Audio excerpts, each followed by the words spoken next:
What's up, YouTube? I'm here. We're going to be talking about my top 5 favorite trap cards of all time for Yu-Gi-Oh! And how I value them competitively.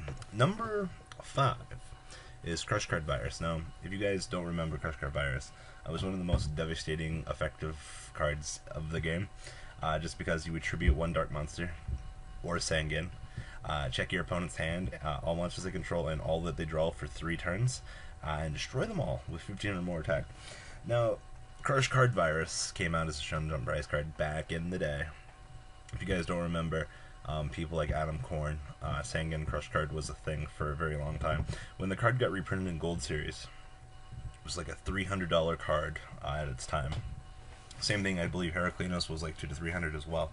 Back at its prime, it was actually really ridiculous to see how much effect this card had on the game, just because of its severe chain ability, the ability to just wreck anything that your opponent would throw at you. It would really put you at a really devastating position when you flipped it. Now, I remember just joking around at one regional. I put Crush Card in with gadgets. I remember Crush Carding a Sangan off of my opponent's Allure of Darkness. Destroyed all of his dark monsters in his hand because of Crush Card, and then he had to discard all 6 cards from his hand that were left. It was absolutely ridiculous. Never going to get a chance to do a beautiful play like that, but Crush Card Virus, personally weighing in at number 5. Even though it is a very, very, very powerful card, I still put the other 4 cards way ahead of Crush Card Virus. Number 4, Trap Dust Shoot. Now, you will never understand Trap Dust Shoot's true worth unless you played in the note-taking format. There's a short span of 2 to 3 months, might be a little bit less, in this game, where you could make quick notes of what your opponent had in their hand, other things like that. So you could go Trap Dust Shoot, declare your target while your opponent's shuffling. You would make a quick mental note on your piece of paper about the cards that your opponent had left in their hand, whether it be spells, traps, or anything like that. It was really, really, really ridiculous to see the things that Trap Dust Shoot could do in this game. I personally played this card. There was a regional 2 weeks before Trap Dust Shoot got banned. I played Trap Dust Shoot in windups with the hand loop.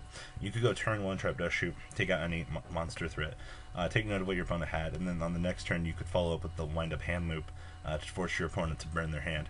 It was one of the most ridiculous chainable cards in the game, just because there were also players competitively that would wait for their opponent to burn their MST on the face-down Dust Shoot. You would chain it, your opponent goes -1 off of the MST, you just generate a free card advantage, and it's 1 less MST you have to worry about seeing. Or if your opponent heavy storms, really ridiculous things that this card could do back in the day. So Trap Dust Shoot coming in at number 4. Number 3 is Solemn Warning. Solemn Warning is a little bit lackluster now that it's at 1, but it's still as powerful as ever, if that kind of makes sense. A thing with 2 or 3 Solemn Warning that a lot of people I don't think really noticed was the amount of turn advantage that you could generate off of this. Now, in a format like this where the normal summon's a little bit more dependent, quote unquote, this card would just net you free advantage. If you opened up double Solemn Warning, you went first, you get your normal summon off, you can set up for another 2 to 3 turns, because on the next turn you're just warning what your opponent does, they'll set some back row. Next turn you summon your next guy, you might get, stopped by theirs. And if you have another warning, you just netted yourself a whole another 2 turns on the clock. It's really ridiculous, just knowing how much advantage that this card can generate, and that's why it's at 1 right now at least. So, Solemn Warning coming in at number 3, just because of the potential damage that it could do. Number 2, Solemn Judgment. Now, I value this card's true potential at what it did at the formats where it was in multiples. You'll never know the true beauty of Solemn Judgment until you're at 50 life points. There was one regional I went to. I was top decking gadgets, and I had judgments, and my opponent was top decking. I was able to destroy their 8,000 life points at 50 because of Solemn Judgment. You go 50, down to 25, down to 13, because 12.5 gets rounded up in Yu-Gi-Oh! And then you can go down to 7 on your next cut, because 6.5 rounds up. It's actually really cool. It was actually kind of sad to see Solemn Judgment go, because Judgment was literally the right hand of God. You could basically play as bad as you wanted, and do what you needed to do. Back in the day when Judgment was at 3, though, Judgment taught you how to play Yu-Gi-Oh! A lot of people might disagree with this, but back in the day, we were talking about that if you wanted to be good at this game, you'd have to learn how to play Solemn Judgment. There was a right time to Solemn, and there was a wrong time to Solemn. Now, if you misplayed Solemn Judgment, you would be terrible at the game. Now, that's a much different story now. But back in the day, Solemn Judgment taught you the value of a negation, taught you what cards would be threats, what cards you could let by, and it really did make the game a little bit different. Now that the card is gone, the card's not as potently good, quote-unquote, but still very powerful. And then last up is Royal Oppression. Royal Oppression, overall my favorite trap card in the game. If you guys don't know, this card was at 3 for a while, then it went to 1, and then it went bye-bye.